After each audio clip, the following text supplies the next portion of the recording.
আজ বৈঠক চাকরিহারা শিক্ষকদের। নেতাজি ইন্ডোরে আজ দুপুর 12টায় হবে বৈঠক। চাকরিহারাদের বৈঠকে থাকবেন মুখ্যমন্ত্রী মমতা বন্দ্যোপাধ্যায়। শিক্ষাকর্মীদেরও বৈঠকে আহ্বান। চাকরিহারা শিক্ষকদের পাশে মুখ্যমন্ত্রী। সুপ্রিম নির্দেশে চাকরিহারা 26,000 শিক্ষক।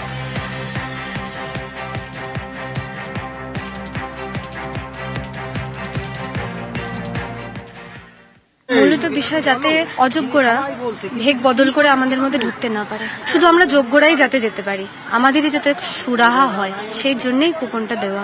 যোগ্যদের যে পিটিশনার লিস্ট ছিল সেই লিস্টে নাম আছে কিনা সেটা দেখে, আমাদের ওএমআর দেখে, আমাদের অ্যাডমিট কার্ড দেখে, সমস্ত কিছু দেখে তবেই পেলাম আমি কুপনটা। আমি সবাইকে আমার ভাই বোনেদের বলবো যারা ডিপ্রাইভড হয়েছে, তারা একটা ডিপ্রাইভড টিচার্স অ্যাসোসিয়েশন তৈরি করেছেন জাস্টিস পাওয়ার জন্য।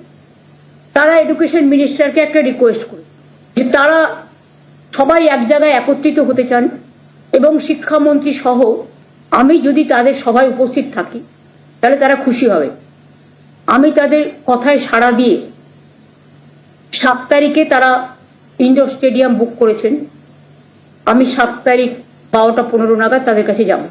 7ই এপ্রিল তাদের কথা আমরা শুনতে যাব এবং এটুকু বলতে যাব, ধৈর্য হারাবেন না।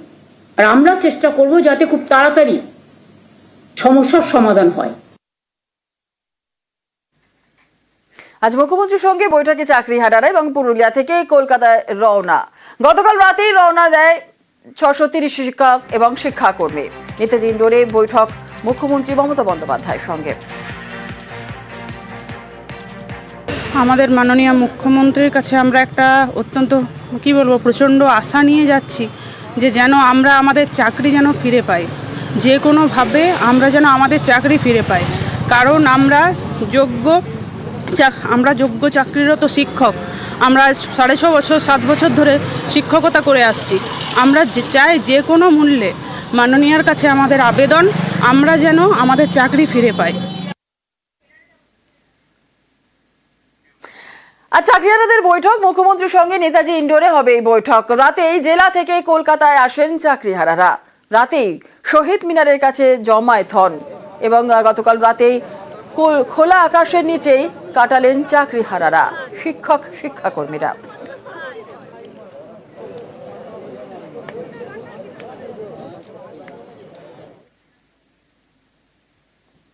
রাজ্যে 2024-2025 অর্থবর্ষে পণ্য এবং পরিষেবা কর বাবদ 4,808 কোটি টাকার বেশি সংগ্রহ হয়েছে।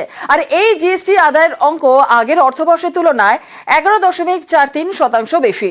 রবিবার সোশ্যাল মিডিয়ায় একটি পোস্টে এমনটাই জানিয়েছেন মুখ্যমন্ত্রী মমতা বন্দ্যোপাধ্যায়। শুধু তাই নয়, মমতা আরও জানিয়েছেন 2024-2025 অর্থবর্ষে জিএসটি সংগ্রহের ক্ষেত্রে দেশের সার্বিক বৃদ্ধির হারের তুলনায় বাংলার হার বেশি।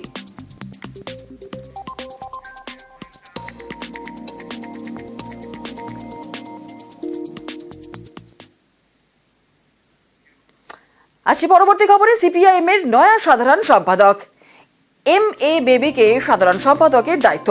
দক্ষিণ ভারত থেকে নির্বাচিত সাধারণ সম্পাদক এবং 71 বছর বয়সে সাধারণ সম্পাদকের দায়িত্ব এম.এ. বেবিকে। 24তম পার্টি কংগ্রেসের নাম ঘোষণা সাধারণ সম্পাদকের। প্রয়াত সীতারাম ইয়েচুরির পর দায়িত্ব এম.এ. বেবিকে। 11 জন পলিট ব্যুরো সদস্যের সমর্থনে নির্বাচিত এম.এ. বেবি। সিপিআইএম কেন্দ্রীয় কমিটিতে বাংলার 5টি মুখ। কেন্দ্রীয় কমিটিতে মীনাক্ষী মুখোপাধ্যায়, কনিনিকা ঘোষ, সমন পাঠক। কেন্দ্রীয় কমিটিতে দেবব্রত ঘোষ, সৈয়দ হোসেন।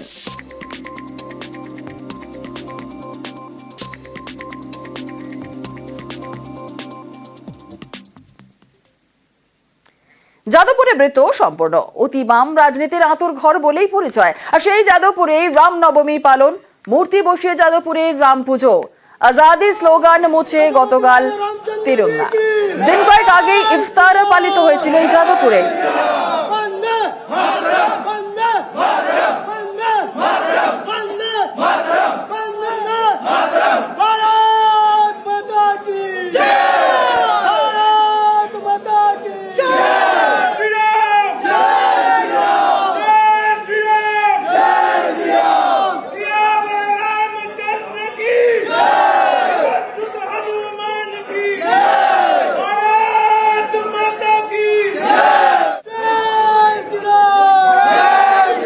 শনিবারই যাদবপুরে রামনবমীর পুজোয় প্রাক্তন ভারপ্রাপ্ত উপাচার্য বুদ্ধদেব সাউ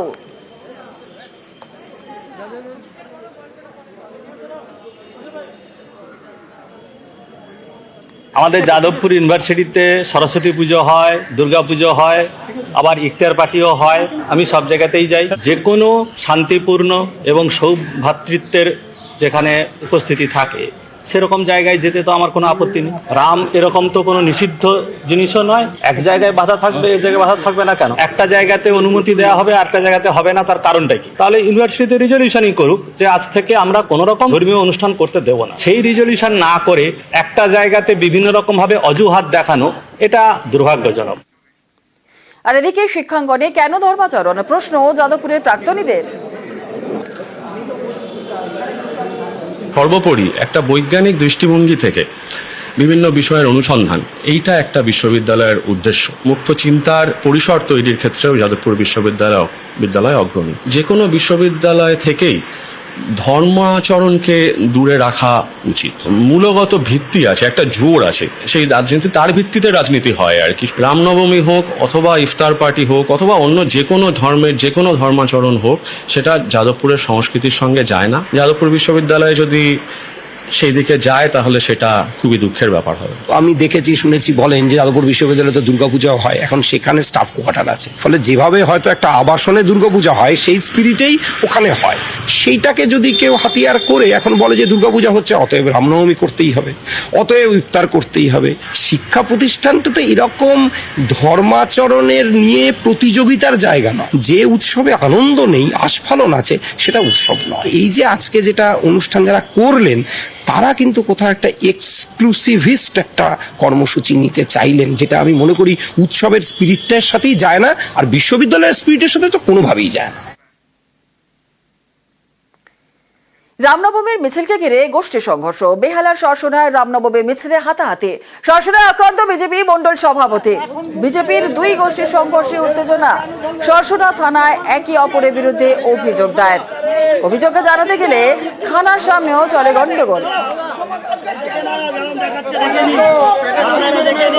বিট্টু সরকার পছন্দ হয়নি। আজকে এই বিট্টু সরকারকে এই ছেলেটা মন্ডল প্রেসিডেন্ট করেছে। ও রামনবমীতে আমরা যেহেতু নিজেরা মিটিং বার করেছি বলে ওর সহ্য হচ্ছিল না বলে আমাদের পাড়ায় এসে আমাদেরকে মারধর করছে। কেন? ওয়াই? বিজেপির যে মণ্ডল সভাপতি আছে বিট্টু সরকার, ও বিভিন্ন জায়গায় বলে বেড়াচ্ছে যে আমরা যে র্যালিটা করেছি তার জন্য টাকা পয়সা প্রচুর তুলেছি। আমি ফোন করতে যে এরকম জিনিসটা তুমি বলছো, সব জায়গায় বলে বেড়াচ্ছ। ও বলছে তুই কোথায় থাকিস, কে বুবাই, তোকে দেখে নেবো, তোর পাড়ায় আছি। ও আমার পাড়ায় 10:30 নাগাতে এসে আমাকে গালিগালাজ করে, আমাকেও মারধর করে। তো আমার যখন ছাড়াতে যায় আমার একটা দাদা, ওকেও মারধর করে। সাসপেন্ডেড লোকেরা আজকে আমাকে ডেকে এই অবস্থা, আমাকে সবাইকে আমি চিনতে পারবো না, তবে 17-18 জন মিলে মেরেছে আমাকে। বুবাই, জয় ঘোষ, এরা সবাই মিলে ডেকে মেরেছে। দাদা একসাথে কাজ করব, আমি গেছি, অন্তর্দ্বন্দ্ব না, এরা দলের বাইরের লোক, এরা সাসপেন্ডেড।